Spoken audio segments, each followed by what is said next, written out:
Toby, cheers for joining us today. Good. A connection that came to fruition through the relationship that we've got with Shannon Cole. Obviously, you played under him at Sydney United. Yeah, so when he was coaching me, he talked to me a lot about my career because I was the type of player who was a smart player, but not necessarily a showy player on the pitch. So I wasn't really recognised until I was older, and it mattered more how smart you were on the pitch. So I was just chatting to him, pathways where I can get professional, where I can make a career out of it. But also a realistic one, So the States got the colleges. So Shannon suggested that because he did it when he was younger. He said he really loved it. So speaking to him about it, and then he passed me your contact, obviously, and then from there I was like, sounds like great. Yeah, exactly. Playing first grade at such a young age, like what you're doing now, why not stay here? Well, because you got NPL, but that's only it. Whereas in the States, you got the college system, and then you got the USL, USL2. You got so many more opportunities, pathways. And I spoke to everyone here.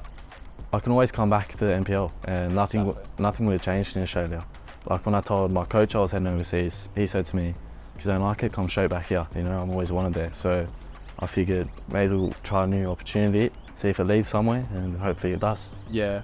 The opportunity to go to America, and it comes in a very short window. A couple years out of high school, at an absolute push sort of thing. You got to take that opportunity while you can. Let's talk a bit about your recruitment process. We had several Division 1 programs that showed interest. We had a lot of, really competitive Division 2 programs that were after you as well. For me, it was a couple things. Firstly, like I've said before, the way I play soccer, it's about me just getting on the ball, not skipping players, playing through midfield and all that. So when we went through the recruitment process, I asked the coaches for a video, and I was watching their gameplay and just making sure it matched my style. Because if I go over there, I want to get the ball so I can show my ability and show what I can do there. And then also the coach there, Dill, he seems like a great guy. I love chatting to him. He's got lots of connections, so I just love that side of it. Yeah, sort of touched on this because I think it's a clever bit of advice for young kids that are looking. Like when you go through the recruitment process, make sure you do that due diligence. Tune in, watch a game of football, have a look at their style of play. Does that fit in with you? Because it might be a great school on paper, and it could be a good location, it could be a great offer. But if you go there and it's not a brand of football that's going to suit you, that's exactly it. Yeah. So you and I have spoken about your goals and ambitions. We've talked a bit about the professional game, the pre-professional leagues in America. Well, so in Australia, you've got the NPL, and then you've got the A-League. So there's only the one step into the A-League. And even the A-League, yes, it's good, it's professional. But in terms of, I don't think it's actually that high of a standard. I don't really enjoy watching it either. It's not the best football. There's not much money in it anymore. Whereas in the States, there's obviously a lot more money, a lot more opportunity, more teams. The pre-professional leagues going from college into that, the way the system works to advance and get seen, works a lot better than in Australia. So I'm just keen to head over there and do that.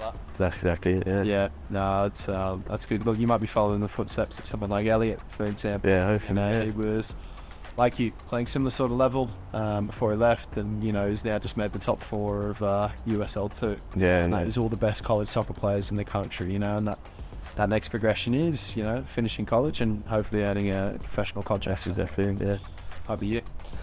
Last but not least, if you could give any young players some advice that are starting to show signs of, getting into the first grade environment, what would that advice be in looking at alternative pathways or even just staying here and making it in Australia? Well, I'd just be realistic with yourself, because you can really want to be a professional footballer, and if you're realistic with yourself, your ability, and so you can know, I've got a chance in that, I'll pursue it, and if you're passionate about it, go for it. But then also, like the States offers the degree, so you got the double. So you just have to think what's best for yourself, set up your future, but also be confident in yourself, take the risk to go try and put yourself out there. Try to just try different pathways and see where it leads. You can always try something else. Doesn't work, come back. That's exactly it. No, I appreciate that a lot. It's a great sort of mentality to have. It's something that I had. I'll take that risk. That's it. Give it a go. If it doesn't work out, so be it. You can always come out. It's a life experience too. You'll learn from it. 100%. Mate, I'm thoroughly looking forward to tuning in and watching a couple of games in the PSAC. Don't know if I've said that correctly, but I'm pretty sure it's abbreviated. And yeah, mate, all the best from everyone at SCA. You've been a pleasure to work with. Appreciate it. You too. Thanks, Phil.